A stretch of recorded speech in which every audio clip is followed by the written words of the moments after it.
Hi, this is David. Today I'm talking about the Azure Active Directory security defaults.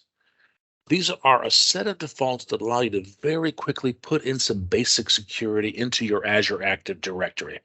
It's not perfect, but if you're in a hurry, you've got something up and you want to start using Active Directory, it's a really nice way to get started.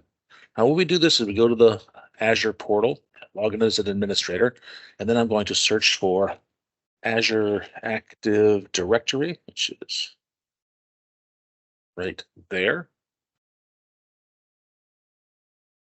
And we go to the properties tag. But before I go there, I want to let you know that in order to use these security defaults, you cannot have any conditional access policy. So if I go to down here and implement conditional access policies, and I have a video on how to do this that you can check out.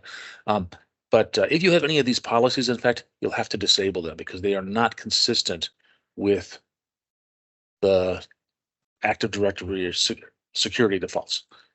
So what I do is I go into Azure Active Directory and I scroll down to the properties button here. And it brings up this blade right here. And down at the very bottom of that is a link that says Manage Security Defaults. Click on that. And it gives a little example here. And if you have any conditional access policies, it'll give you a warning that says, please go and disable them before going any further. And then I want to do say no or yes. And click on yes. And then click save. And that's it. And what that'll do is it will require every user to register for multi-factor authentication before they can use any application registered in Active Directory.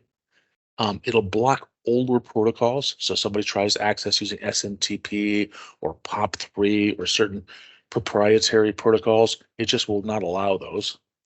And then it'll also require multi-factor authentication when users try to access high security areas. So, for example, the Azure portal is a high security area, and it'll require multi-factor authentication for the Azure portal. Or if they want to use the Azure CLI, it'll force them to do multi-factor authentication first. And so that's it. You click yes. I've already clicked it, so my save the button is disabled. But if you do that, and once you decide you want to turn it off, which you probably would if you wanted to go get more flexibility using conditional access policies, click on no. It just asks you, what's your reason for turning it off? And you do that and you click save. It's that simple. This is a short video. My name is David. Thank you for watching.